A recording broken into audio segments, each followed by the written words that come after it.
Meus amigos, entre o povo nos dias de Jesus havia dissensão se ele era o Cristo ou não. Ainda hoje há. Assim diz João, capítulo 7, 43. Assim entre o povo havia dissensão por causa dele.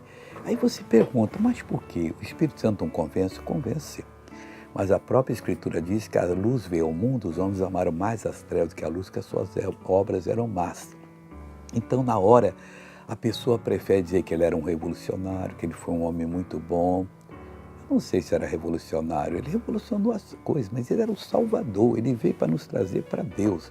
O propósito de Jesus não era curar o enfermo, expulsar o demônio e dar pão para o povo, era levar o povo a Deus. Que o povo, na presença de Deus, ele tem pão com sobra, ele tem prosperidade, ele tem tudo que ele precisa, porque Deus supre as nossas necessidades, não nos falta nada. Eu pergunto, você tem tido as suas necessidades supridas? Não, missionário. Então procure estar com Jesus. Veja esse testemunho, eu já volto para fazer oração com você. O que aconteceu agora? Coluna. Quanto tempo? Faz uns 5 anos, mais ou menos. É? E o que faz para a senhora? Só tem que andar com a bengala? Não tenho firmeza nas pernas.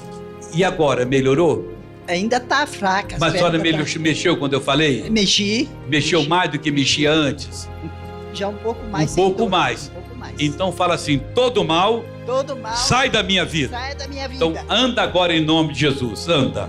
Quando sentir, só levanta a bengala um pouquinho. Vai pegando força, vai pisando firme. Deus não quer a senhora com medo, não. E sentiu, levanta um pouco a bengala. Dá meia volta, dá meia volta, dá meia volta.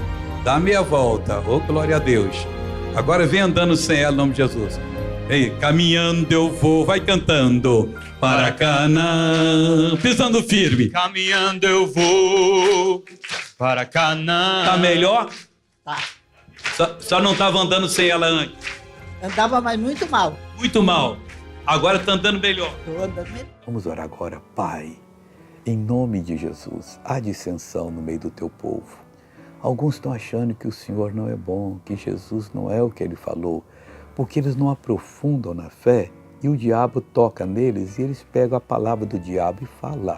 Ah, Deus, ajuda essa pessoa agora a se entregar de corpo e alma ao Senhor, a orar como tem que orar e ser bem-sucedida como o Senhor deseja. No teu nome eu abençoo essa vida e digo, todo mal sai dessa pessoa, não volte mais, em nome de Jesus. Amém.